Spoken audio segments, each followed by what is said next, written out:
Om.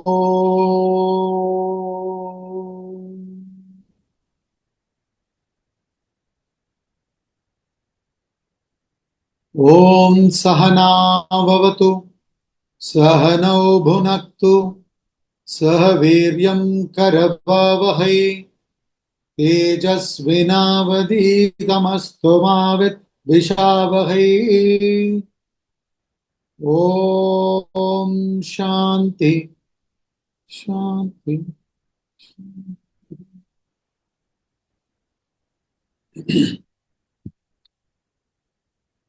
Today we shall see the summary of Srimad Bhagavad Gita, chapter 14, Gunatraya Vibhaga Yoga, the yoga of distinction between the three gunas, namely Satva, Rajas, and Tamas. Now, this chapter has 27 shlokas in total, and these 27 shlokas are divided into four topics by Swamiji. Now, like I've mentioned in the class before, these topics are not part of Sage Vyasa's research. This is Swamiji's research.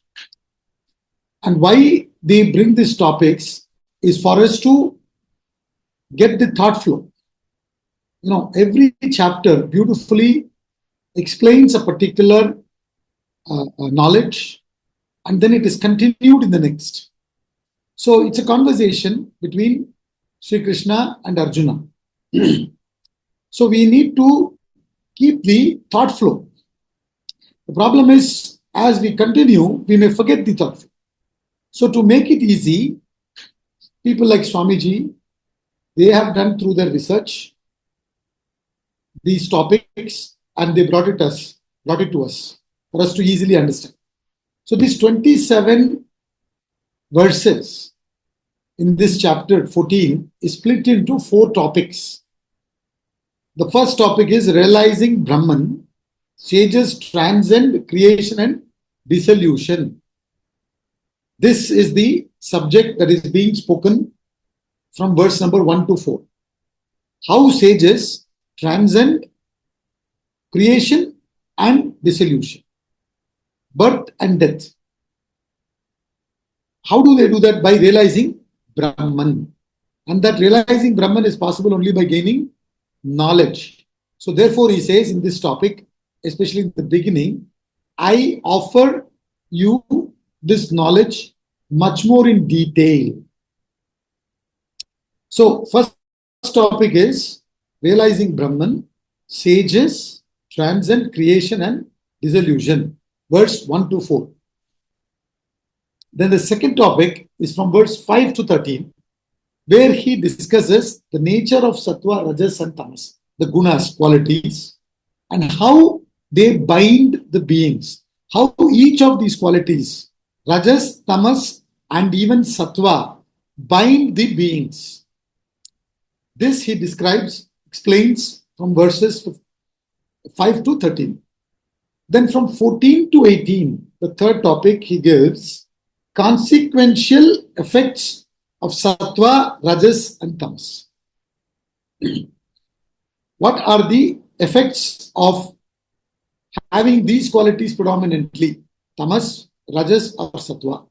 And especially such people with such predominance, what happens to them when they die? If you die with the predominance of Tamas, what happens?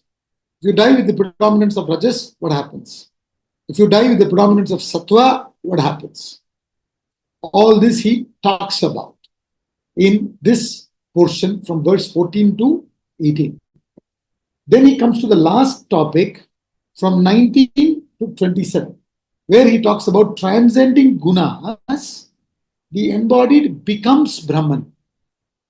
How, through this knowledge, the embodied can free oneself from the clutches of these gunas and realize the self. This is being discussed in this portion from 19 to 27. These are four topics. Now, in the previous chapter 13, which is called as Kshetra Kshetrajna Vibhaga Yoga. yoga of distinction between Kshetra, field, and Kshetrajna, the knower of the field. Kshetra, Kshetrajna, Vibhaga, Yoga. Yoga of distinction between the field and the knower of the field. That's the topic in chapter 13's topic. Where Arjuna asked a question, and then what was the question? He asked Sri Krishna, please talk to me about what is Prakriti, what is Purusha, what is knowledge, what is to be known, Jnanam and Jnayam, knowledge, what is to be known, and then what is Kshetra, what is Kshetrajna. All this Arjuna asked, and then Sri Krishna answered, what is Kshetra, what is Kshetrajna, what is knowledge. He gives 20 qualities of a Jnani. And he says, this is knowledge. If you have these qualities, you are a Jnani. And what is to be known? That Brahman is only worthy of knowing. Nothing else is worthy of knowing. All that he spoke. And then he talks about Prakriti and Purusha. Because that was another thing that Arjuna asked. And then in the 35th shloka, the last shloka of the previous chapter 13, he says, they who with the eye of wisdom, Jnana Chakshu, perceive thus the distinction between Kshetra and Kshetrajna, field and knower of the field. There are many fields, he says. Kshetrajnam chapimam vidhi sarva kshetreshu bharata. There are too many kshetras. The body, the mind, the intellect, everything. He explains all that. So, all these kshetras are there. Too many kshetras are there. Kshetrajnam chapimam vidhi sarva kshetreshu bharata. In all these kshetras, I am the kshetrajna. The kshetrajna is one. It is playing through various fields. So, he says, those with the eye of wisdom, knowing the distinction between this Kshetra and Kshetrajna and the liberation of beings from Prakriti, Maya, they go to the Supreme. This is how he concluded the 13th chapter. From where he concluded, now Sri Krishna is continuing in chapter 14. Therefore, I am giving this background. It's important. Otherwise, you think just like that, Sri Krishna may be saying something. No, it's all continuation. So what did he say? Knowing the distinction between the two and identifying with Kshetrajna, disassociating with Prakriti, they go beyond and realize Brahman. They attain Supreme. So now, after having said, usually a chapter begins, meaning the discussion continues either by Arjuna's question. Whenever Sri Krishna says something, Arjuna may ask a question, and then Sri Krishna will give the answer, and that's how the Samvada continues. Or, after having spoken, if the subject matter is little important, and to emphasize on that, Sri Krishna will say, I am continuing the discussion further for your good. Which means what? It is very important, very subtle. You have to pay a lot more attention. Otherwise, no great master repeats anything. Repetition means, especially the Upanishads, if they repeat, one indication is Upanishad is concluding. Or it means it's an emphasis. It's like, you underline, no? You make, in the book, you see something very important, you underline it. And you use the highlighter and highlight it. So, exactly like that, if they are saying, I'm going to continue talking about it, means it's very important. So here, that's how the chapter begins. In this chapter 14, Sri Krishna tells Arjuna, I will declare this knowledge in detail to you. Why? Why am I going to continue talking about this to you? Because it is the best of knowledges. What do you mean by best of knowledges? It is not a knowledge that will help you to survive. It is not a knowledge that will help you to find a solution for your problems. It is a knowledge that will go to the root of it, find the cause of the samsara, find the cause of your bondage, and helps you to dissolve, to deal with the cause and get out of the samsara, not just give solutions for issues, problems. And then once you solve one problem, another comes. You solve that, another comes. No. Go to the root of it.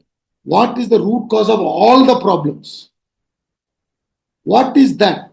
That the sages explain to us and tell us how to deal with it, how to destroy that cause so that the effect samsara is gone. So that's what he's saying. This is the best of knowledge. See, remember this. The problem is ignorance, ignorance of the self.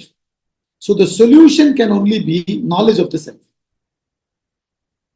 So the whole thing is, it is the knowledge that will help us. But we need to be qualified to gain that knowledge. So there are sadhanas prescribed at physical level, mental level, and all levels to qualify to gain that knowledge, and through knowledge we liberate. But we must first understand the importance of this knowledge. We are not understanding the importance, especially in today's context. Because what is happening is, if you go to the YouTube, podcast, this, that, so many sources are there. You are bombarded with lectures on Bhagavad Gita, including our classes are being uploaded. So there is a possibility that we don't understand the importance of this knowledge. What this knowledge can do to me. I have other knowledges. I may be a graduate or a postgraduate or a PhD, and I may be in a great position. So I am having a lot of knowledge. All these are helping me to survive in this world, maybe do much better in this world in terms of survival. But in spite of all that knowledge, there is still a discontentment in every one of us, insecurity. So there is something not attended to. This knowledge attends to that. Once that is sorted out, then the knowledge you got from your universities is going to help you much more. Now, with just that knowledge, without this knowledge, it becomes difficult. So he says this is the best of knowledges, which having known, the sages have gone from here. Here means from this samsara, from this routine mechanical existence. They have gone to ultimate perfection, which means what? They are the boss, they are the master, and not the slave. It is to that they've reached. They've gone beyond the creation. And to go beyond the creation and dissolution, you must understand the whole picture. This entire knowledge of Vedanta is nothing but analysis of the individual and the world and how the individual should relate with the world. That's why we say it's an essential knowledge. Everybody must have it. So now, he says the individual, when the knowledge is given about what? About how this universe has come and how it manifests, how the individual without this knowledge slowly gets bound. Right? And how the individual can come out of that bondage. All that is discussing. So he says, for this universe, for that matter, any creation, there has to be a material cause and intelligent cause. For the creation of the world, for the creation of the pot, the material cause is the clay, and the intelligent cause is the pot maker. Now, when it comes to the world, if you say there is a world maker whom I'm going to call as God, then the question comes, with what did he make this world and where was that material? Who made that? We'll get into another complication. And where was he using that material, creating this world? So we'll get into a lot more complications. So what Vedanta says is, when we say that God X, we are talking about the source of this universe. And when the universe is analyzed, it is what? Time, space, and causation. What are these three? Eternal, all-pervading, endless. So if the source we are going to find out for the eternal, all-pervading, endless, then it should also be infinite. From finite, infinite cannot come. So what is that? Eternal, all-pervading, endless. Okay. So that means what? That is the intelligent cause as well as the material cause. Both the material cause and intelligent cause is that Brahman. How is this possible? Upanishad says, look at the spider. Isn't spider both the material cause and the intelligent cause for the cobweb? The spider's saliva is the material cause, spider is the intelligent cause.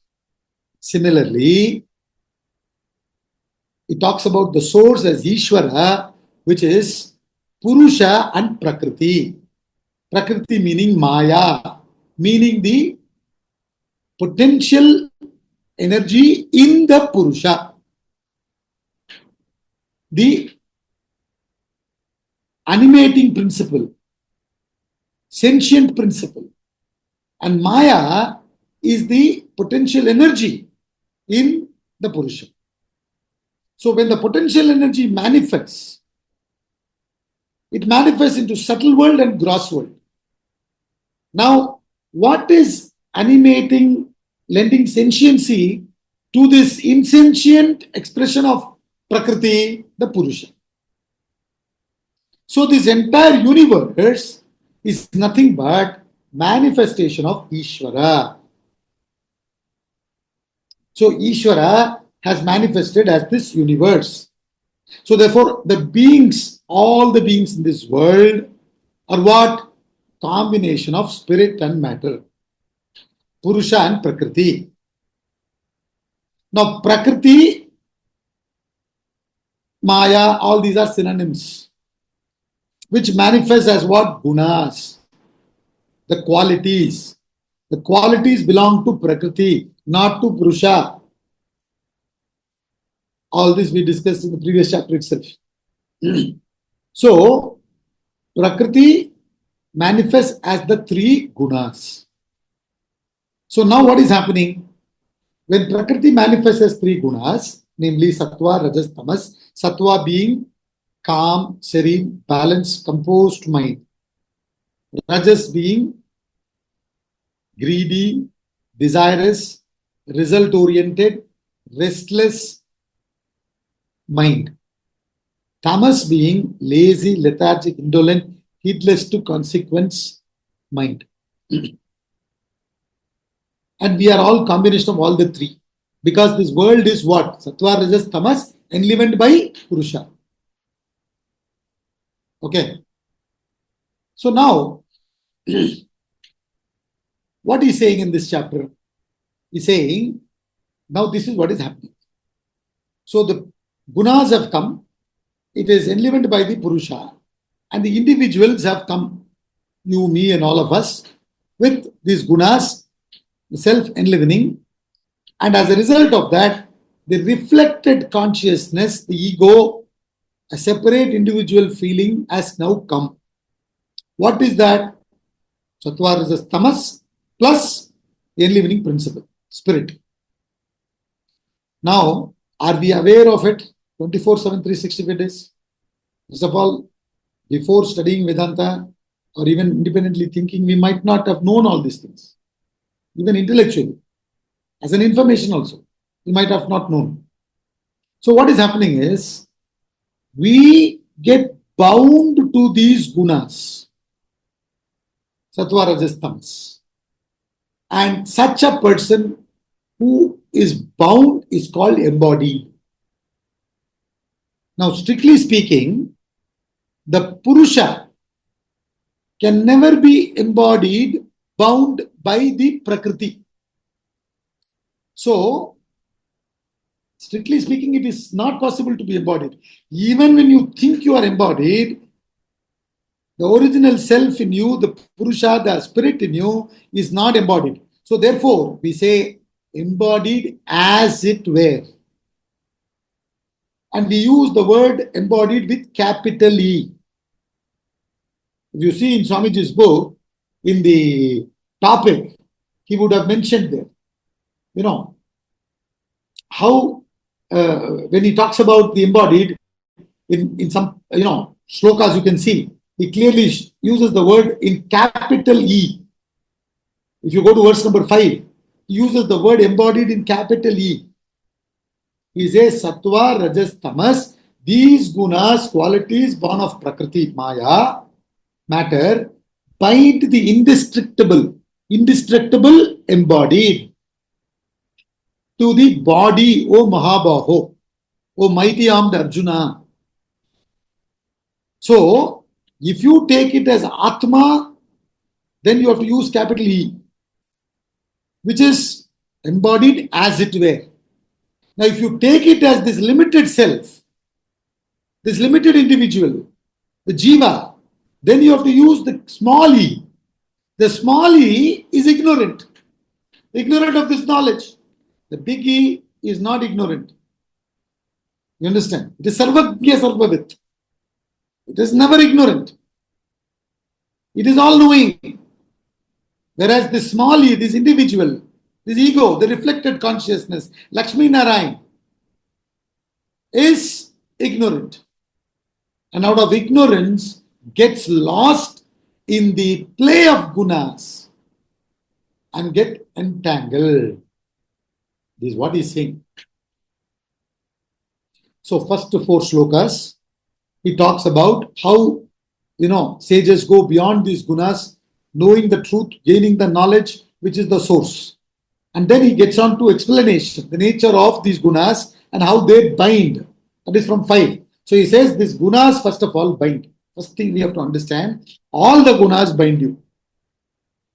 Tamas binds you, Rajas binds you, Satva binds you.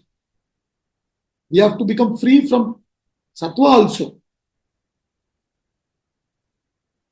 So, to become free from Tamas and Rajas, we need to encourage Satva. But ultimately, we have to become free from Satva also, because that is also a bondage. Atma, the pure consciousness self, which is your original nature, is absolutely unconditional. You understand? Therefore, you have to reach that state of unconditional existence. And therefore, you have to go even beyond Satva. So, if you want to go beyond anything, if you want to control, manage anything, first you have to understand. In this context, those of you who've been attending my sessions will know. Now this fellow will start this example. Till you get bored and leave studying, we'll continue with this example, which is of the cricketer. The cricketer watches the ball, how the bowler is holding it, and when he is delivering, everything is watching. And depending upon where he is pitching, what speed it is coming, what is the length and line, he either moves forward or backwards or sideways or leaves. He decides, but he moves. If it's a bouncer, then he, ducks. So all that he is very watchful. Since he is watchful, he is able to deal with the delivery very much. The fellow is bowling 150, 155, terrific speed. Before you can even blink your eyes, the ball is come and gone. You won't know what is happening.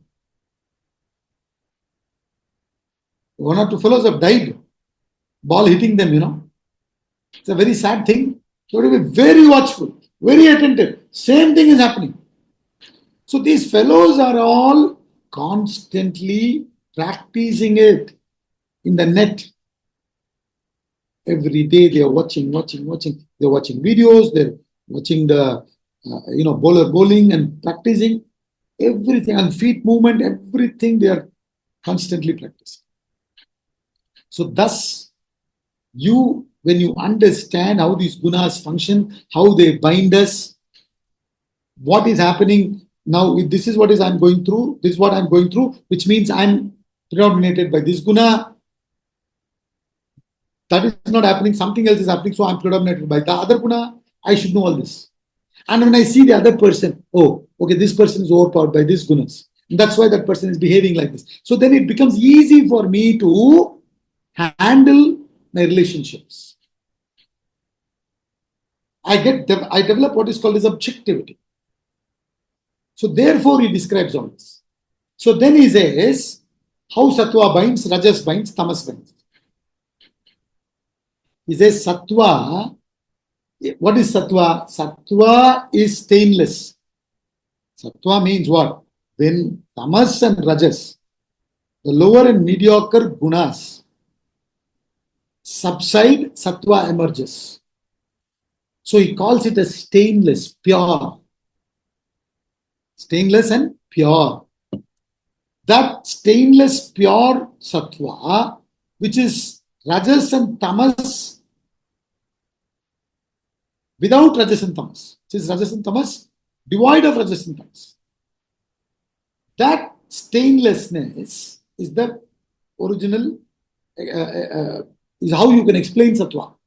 So it says of this Satva being pure, stainless, Nirmalatvat, is luminous, means light, clarity, brightness, sharpness is there. You will be able to think precisely and healthy. When you think precisely, why will you go into all this unnecessary stuff and become unhealthy?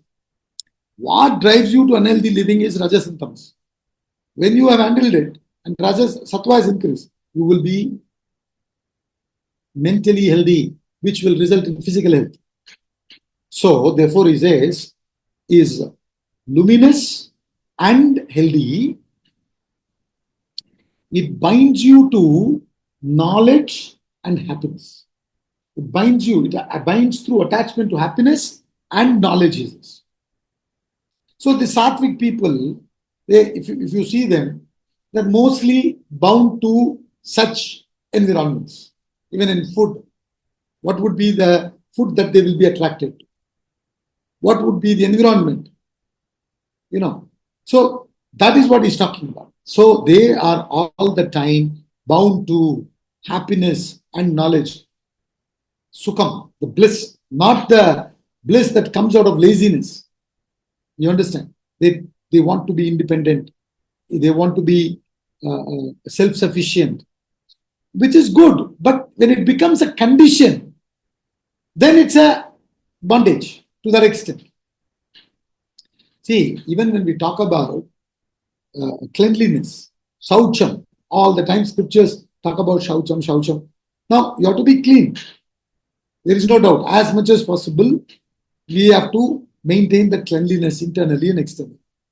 But in spite of all our best efforts, sometimes there are always kachara. So now, you should be aware of it and be balanced in spite of it. If that is disturbing you, then it's a condition. That means what? You are dependent. Isn't it? So that's what he's trying to say. Satva binds you. Then Rajas binds you how? Rajas binds you to greed, activity, constantly, restlessly. The Rajasic fellow is constantly, restlessly acting. He cannot remain quiet.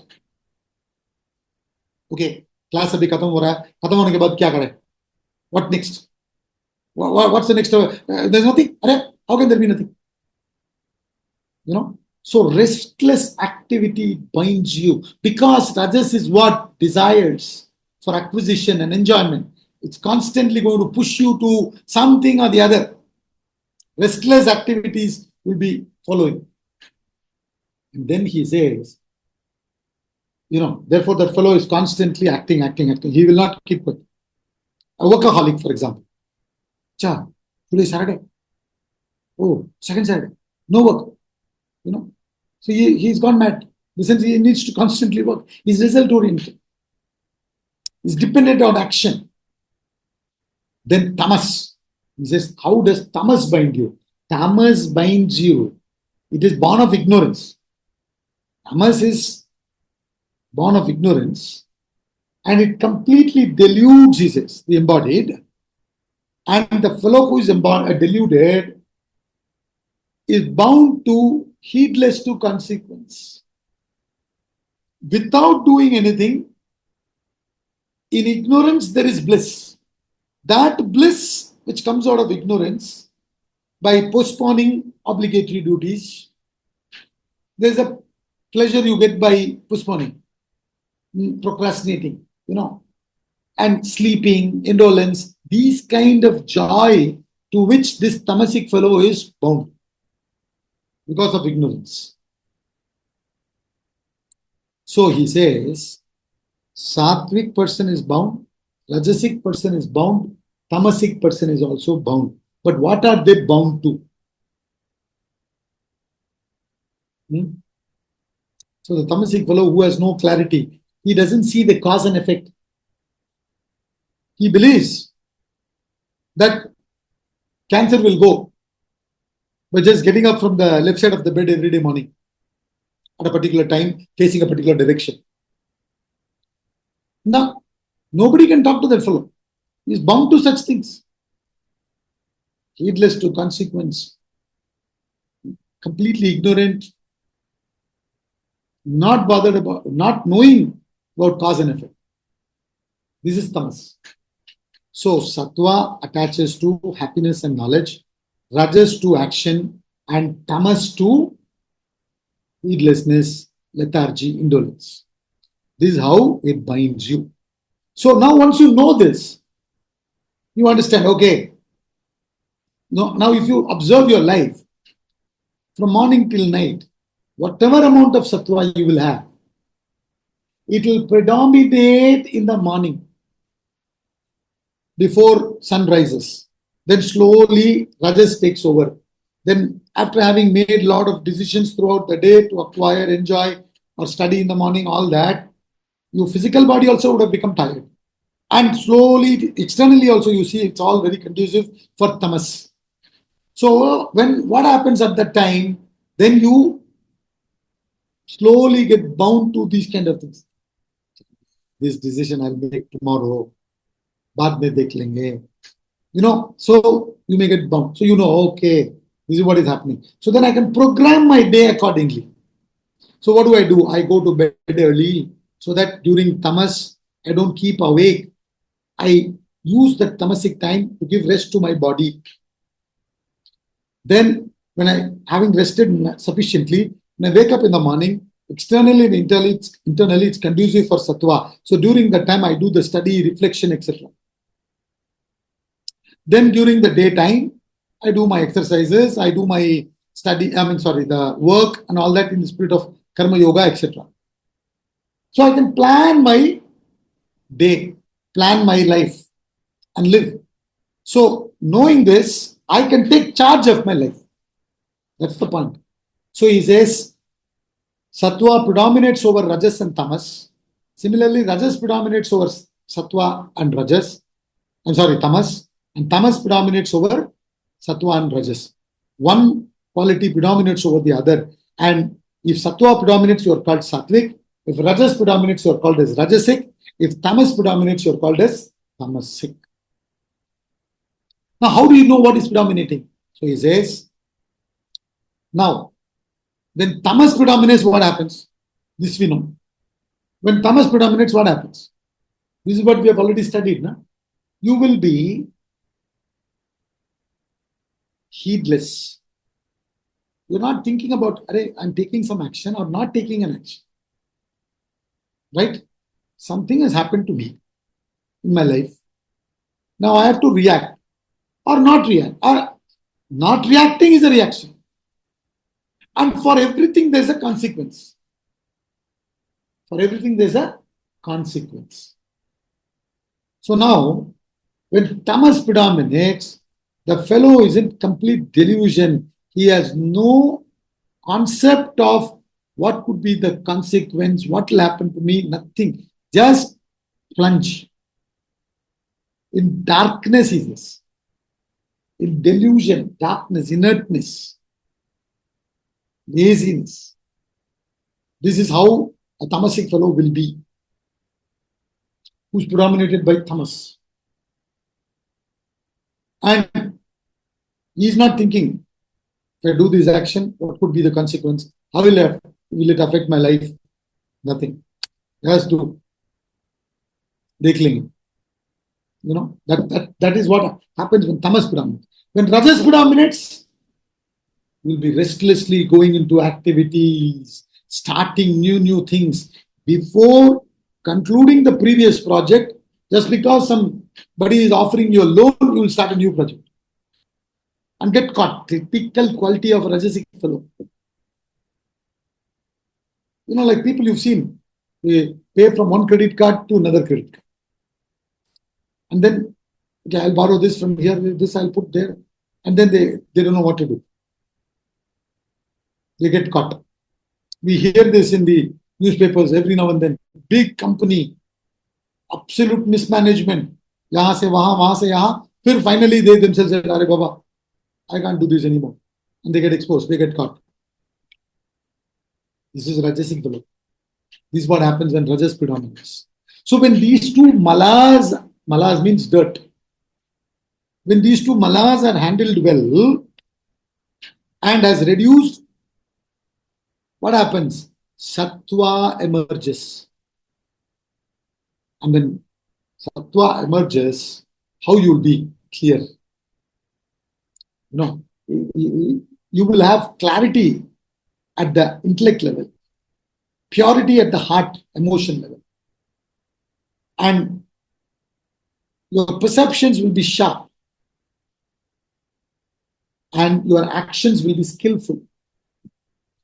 You will know what is going to bind you, what is going to free you. I must be careful. That clarity will be there in all the fields. Now, you have to work upon it and go beyond. Otherwise, you get caught there. So, therefore, he says, this is how each quality predominates and binds you. This is what happens. So, therefore, you must have a thorough knowledge of all these things. And then, now, the next topic from 14 to 18. First topic, 1 to 4. Then 5 to 13.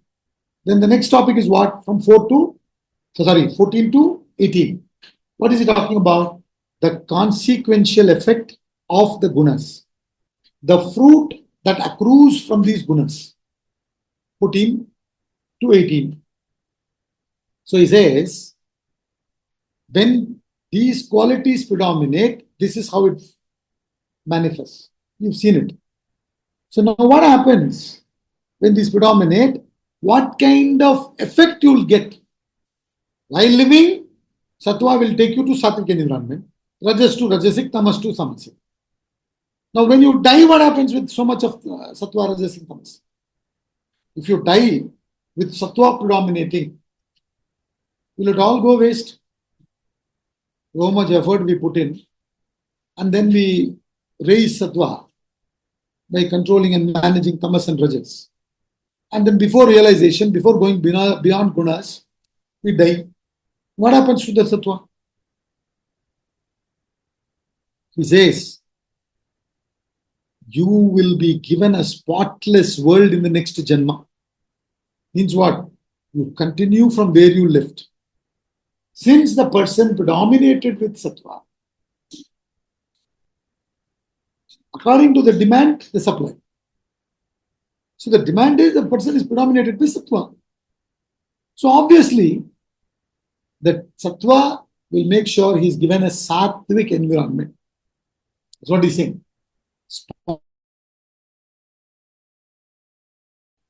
That is what is the effect of Sattva. So it is an effort in this world, in this Janma, to continue increasing Sattva. See, now once you understand this,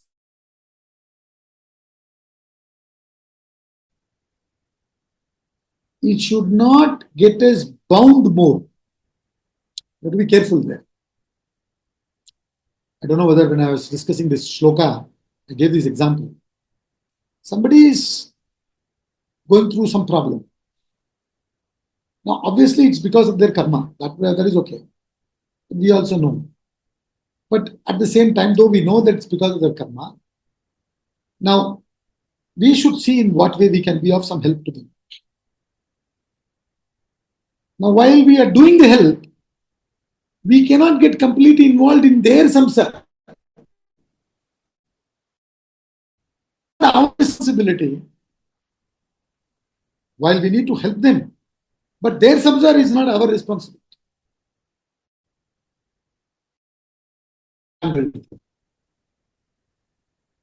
So, the intelligent way of living is, while we have to do everything, we should not create further entanglements. Already enough entanglements are there. Come out of it.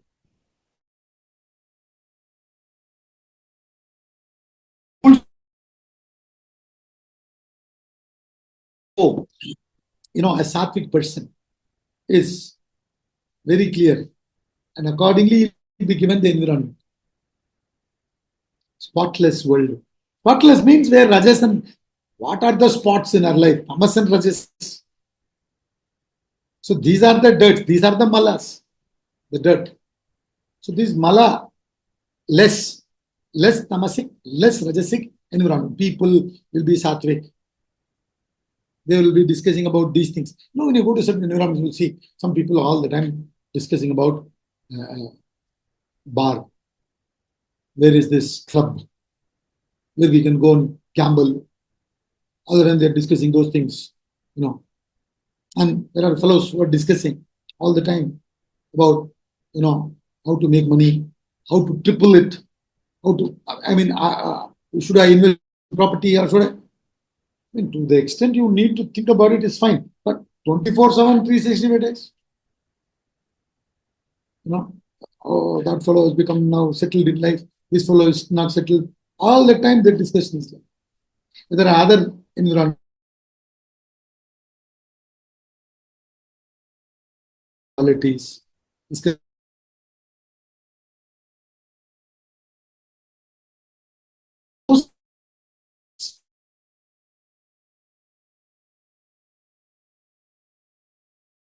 Thinking about this thing and discussing about this thing. In such environment,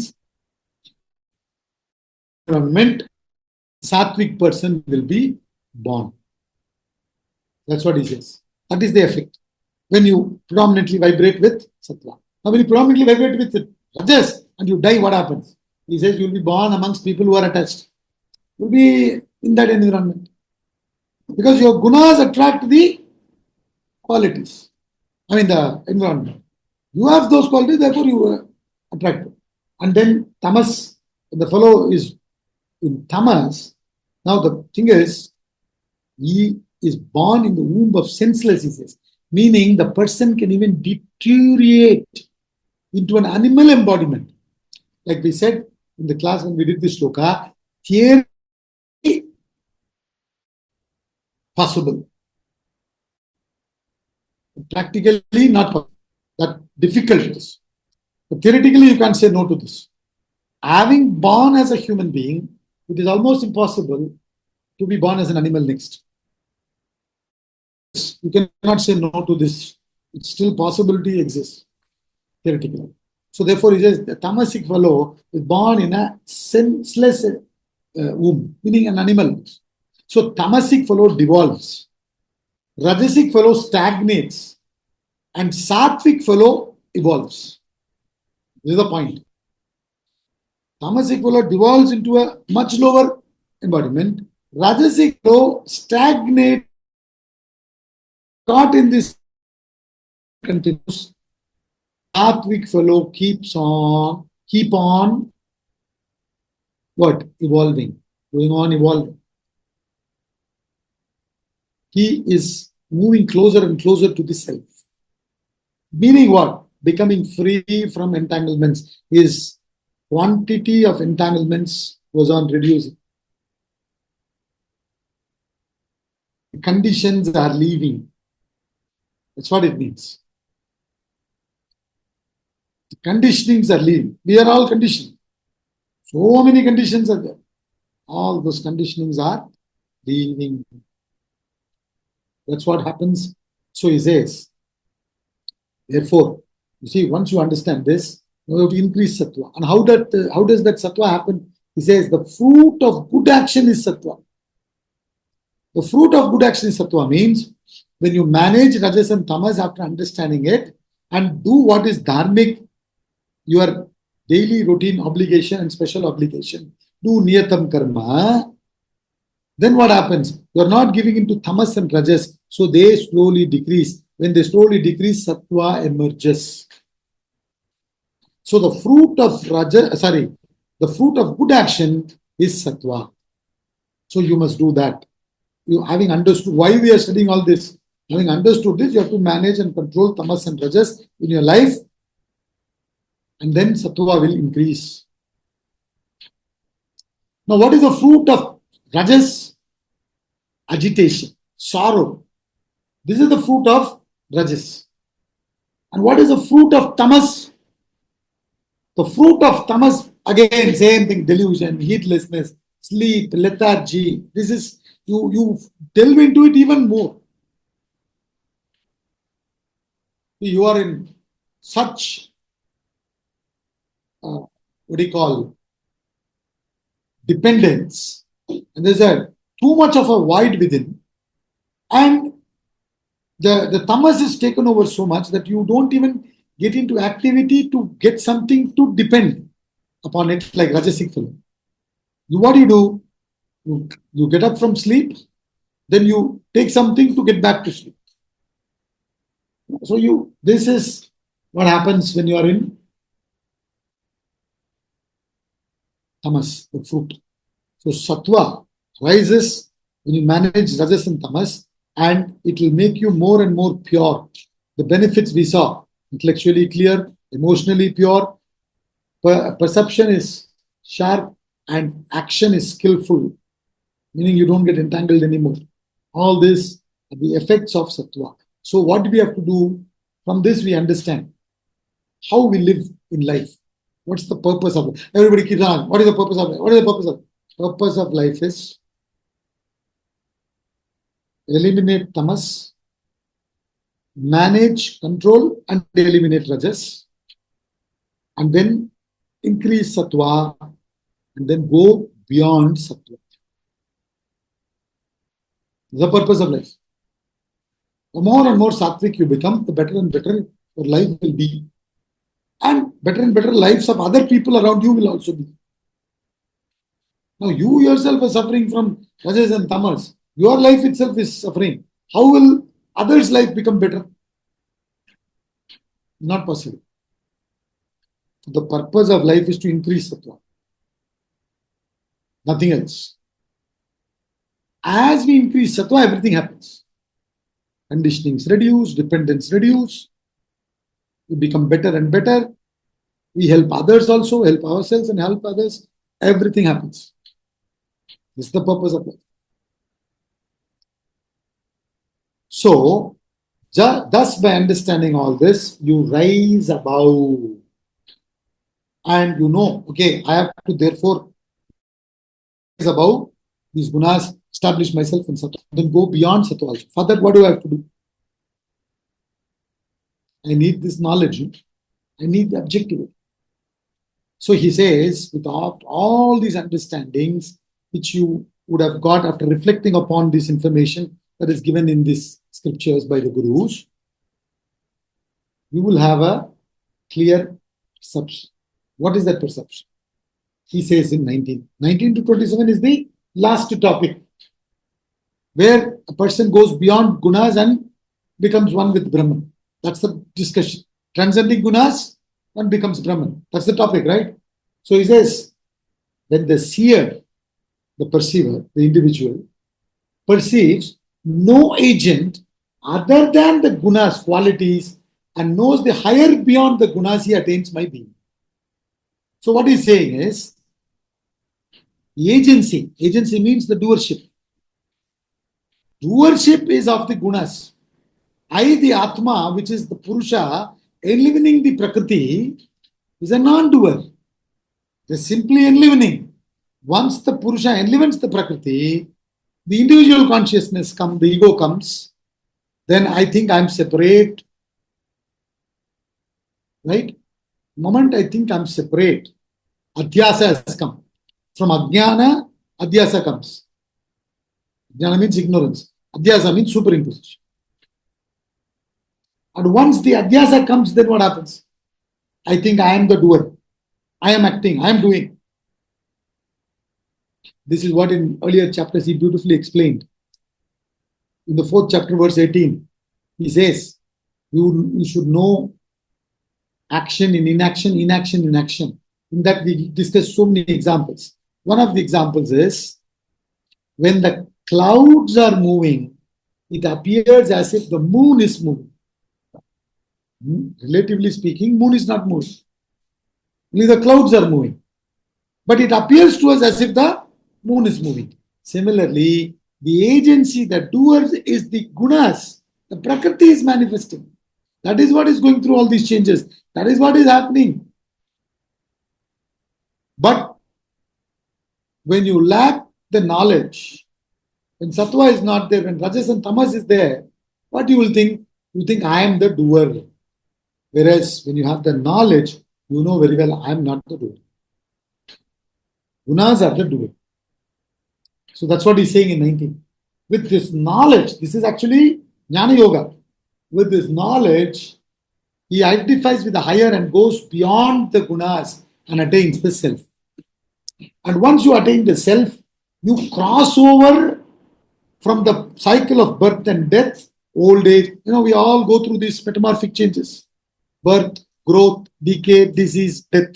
Birth, growth, decay, disease, death. So this happens to the Prakriti. I eject out of this. Like a pilot, your fighter pilot especially, when, he's in war condition and is fighting, something happens, danger happens to the flight, he has to eject himself. He's taught how to eject and use the parachute and escape.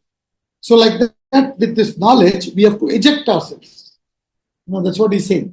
You will be completely ejecting yourself, meaning you don't identify with the body and any limiting factor, body, mind, intellect, or any limiting factor there.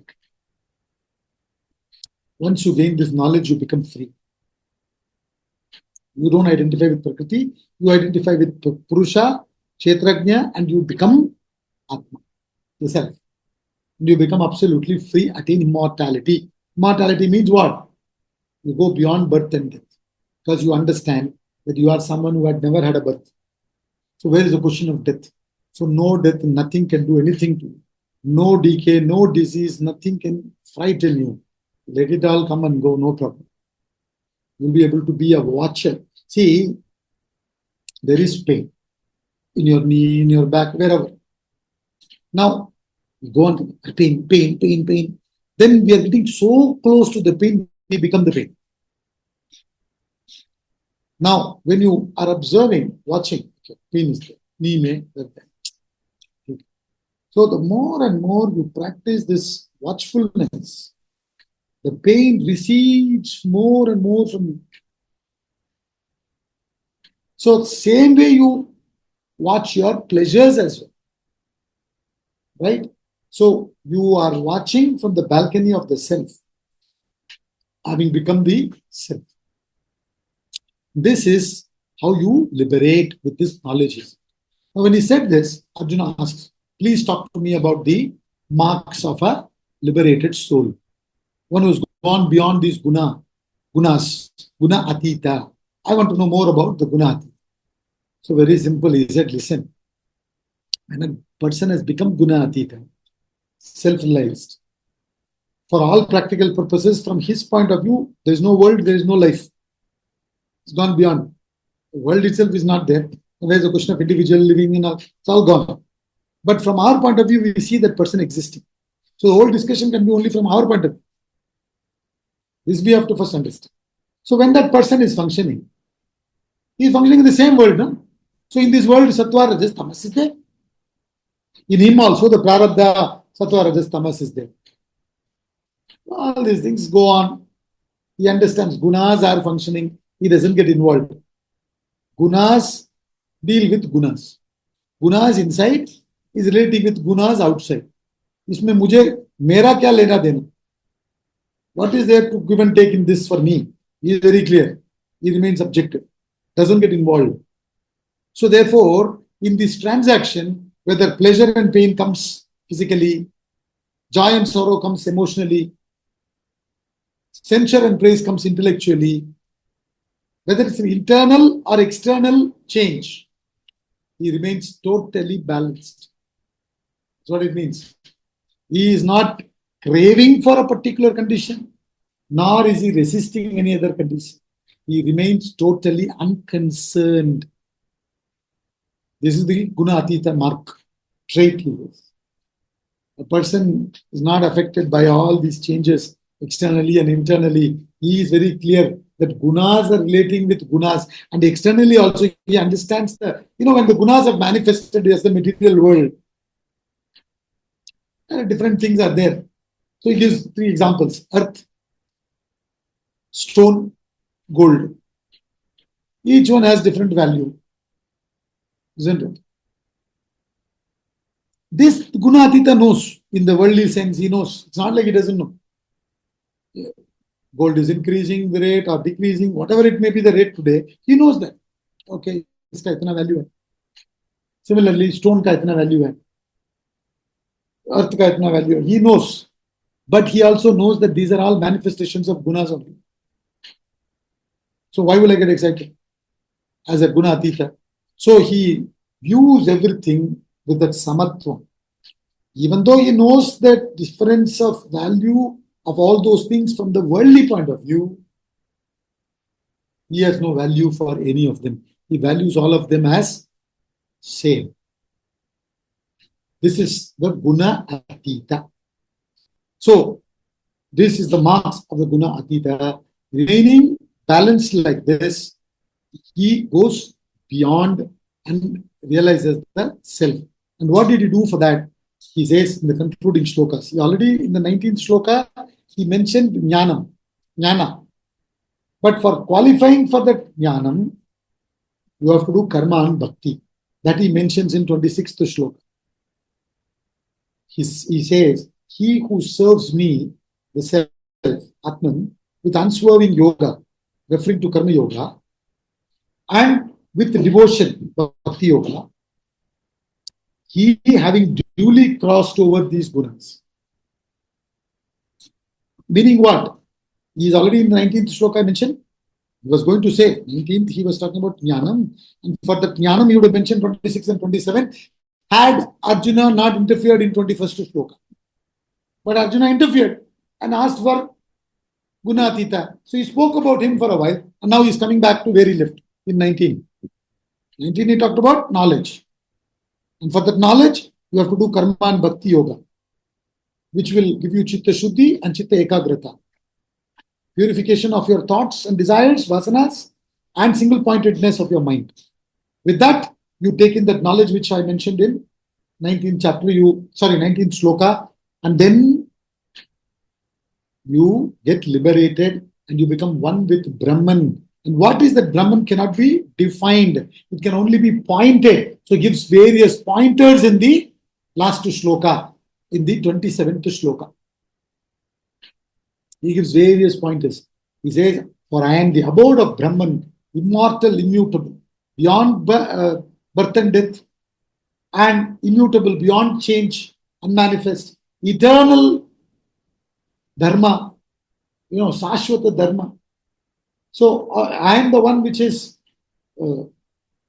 dharma holding everything. Meaning, dharayati iti dharma, the substratum. Everything else is superimposed upon me. And then absolute bliss. Ananda Swarupam, with no vasanas. So various pointers have been given about Brahman. Why this is done is, this pointers always serves like arcs in maths. You are given the, in maths, few data are given. They say the distance between A and B is 5 centimeters. So you draw a line and say A, one end is A, other end is B. Then they say the distance between A and C is 7 centimeters. And distance between B and C is 6 centimeters. So 5 centimeters, you drew one line and said A and B. Now you take the compass, measure 7 centimeters from A, you draw an arc. Then measure 6 centimeters from B, you draw an arc. These two arcs meeting at a particular point, you say C, and then complete the triangle. Similarly, the idea is what? As you think, so shall you become. Though we cannot define Brahman, we have to keep our thoughts all the time on the higher. You have to get detached from the lower, and that happens only when you get attached to the higher. So what they do is they keep talking about this Brahman and all these things. They give various pointers, these arcs. So your thoughts are all the time dwelling upon it. This is for nididhyasana. This is for meditation. After this knowledge, then when you keep on thinking about it, reflecting about it, what happens is your vasanas of the world slowly drops off. Then as you think, so shall you become. The fact that you are thinking single-pointedly about Brahman 24/7, you become Brahman. That's why he gives various pointers. With that he concludes his entire chapter. This is the summary of chapter 14. Let's conclude.